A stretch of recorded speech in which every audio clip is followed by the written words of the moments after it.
ভিডিওটি ছিল যেদিন প্রচুর পরিমাণ বৃষ্টি হয়েছিল সেদিনের ভিডিওটা করে রেখেছিলাম, তোমাদের সাথে শেয়ার করেছিলাম না। বৃষ্টির দিনে মাছ ধরার আনন্দ আর ধান হারানোর কষ্ট। সেদিন প্রচুর পরিমাণ বৃষ্টি, আমাদের ঘরে পুকুর, চারদিকে আড়া ডুবে গেছে, ঘরের সামনে দিয়ে এক হাঁটু জল যাচ্ছিল। তখন কি করব, এক হাতে ছাতা এক হাতে টর্চ, কোনোরকম একটা নেট টাঙিয়ে দিলাম।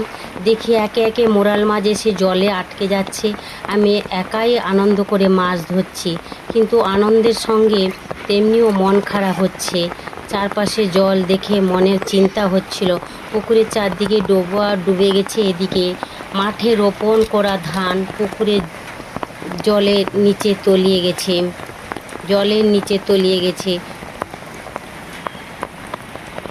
এই মাছগুলো রাত্রে বসে বসে ধরলাম, অনেক কষ্ট করে ভিডিও করেছি। এক হাতে টর্চ, মোবাইল, ছাতা, এদিকে বৃষ্টি পড়ছে। একে একে করে এক একটা করে মাছ ধরছি। মাছ ধরার আনন্দটাও হচ্ছে, এদিকে মনের কষ্টটাও হচ্ছে। তারপরের দিন মাছগুলো ধুয়ে ফেললাম, ফ্রিজে রেখে দিয়েছিলাম। ভালো করে ধুয়েছিলাম না, রাত হয়ে গেছিলো। তারপরে রান্না করলাম। মোরাল মাছগুলো বেশ বড় বড় ছিল। মাছের ভাজা করলাম।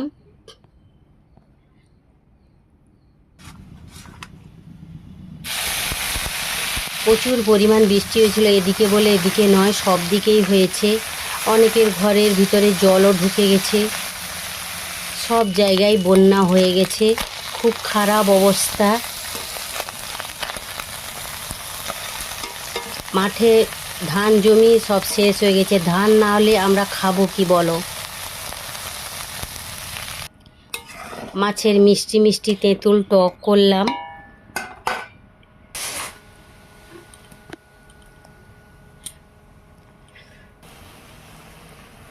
বাঁধাকপির চচ্চড়িটা করব, মশলাটা করছি।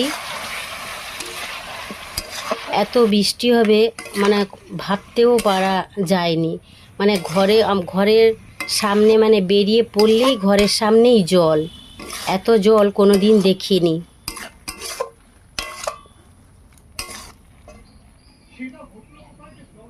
বাঁধাকপি চচ্চড়ি করলাম, মাছের টক করলাম, মাছের ভাজা করলাম, মাছের বাটি চচ্চড়ি করলাম। এবার বেরিয়ে পড়লাম খাওয়া দাওয়ার পরে মাঠের দিকে। একটু বৃষ্টি থামতে মাঠের দিকে গেলাম, গিয়ে দেখি ধান গাছগুলো আর চোখে পড়ছে না।